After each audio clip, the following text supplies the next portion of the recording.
Do you know what time it is? Do you hear that? The holiday! It's the holiday spirit, dude! Time for toys and time for cheer!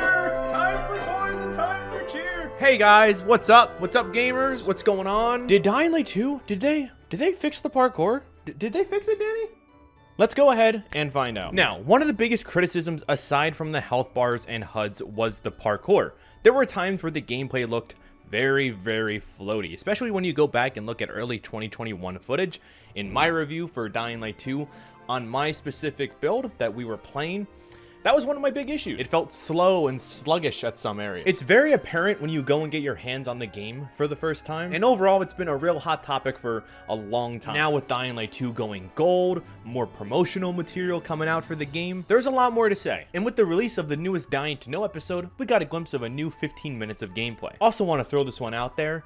The episode about choice and consequences didn't really have that, huh? But once Aiden lands from his paraglider, he immediately goes right into parkour. And his movements, they look a lot quicker than what we have seen so far. This vault right here, this jump, there's barely any float at all. This wall run right here, it's actually pretty smooth too. The only floaty-ish area that I saw was when he was exiting the wall run. Aside from that, I don't see the floatiness being as prominent as it once was. A big thing to mention too is that the floatiness is much more apparent when you're watching someone play the game. When you're actually playing, you can tell it's there. It's just the videos make it seem a lot worse than what it actually is. So if what we were watching is actually the worst that they have, I think that's a step in the right direction. I think when you're actually playing it, it won't be that noticeable. Now, it's hard to confirm whether or not they did make changes. When we played, we had very low level characters. So if you get a higher level character, you're obviously going to be moving a lot quicker. For example, you can go ahead and see the far jump skill being showcased right here. I'm assuming they're using a character that had way more skills than what we were able to do because, you know, they're showcasing their gameplay. This thing's at almost 2 million views. They know people are going to be watching. But I still went ahead and I asked the community manager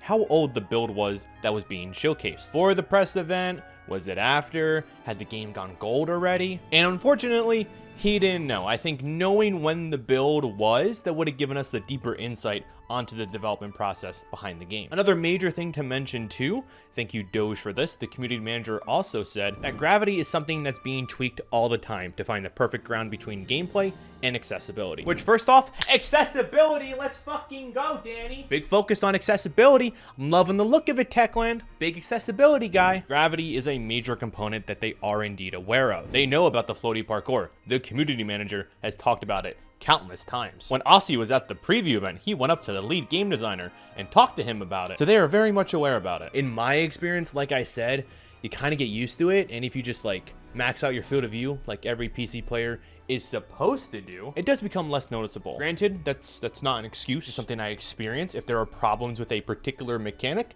they should go ahead and fix it before the game does come out. Players shouldn't have to go and fight with a game mechanic in order to play it. I don't know if fight is the right word, but I think you understand what I mean. But let's go ahead. Let's recap. Here's the new gameplay, and I have to ask you now, do you see any differences with the floatiness here? I personally do. I am happy to hear what all of you have to say about this. And with all that said, that wraps up today's video. If you want to go and hear me talk about HUD and health bars, just click that video. It's on one of the sides. Just click that. Go look at it. Yeah, just don't celebrate yet. Watch it. All right, I'll see you later. Have fun.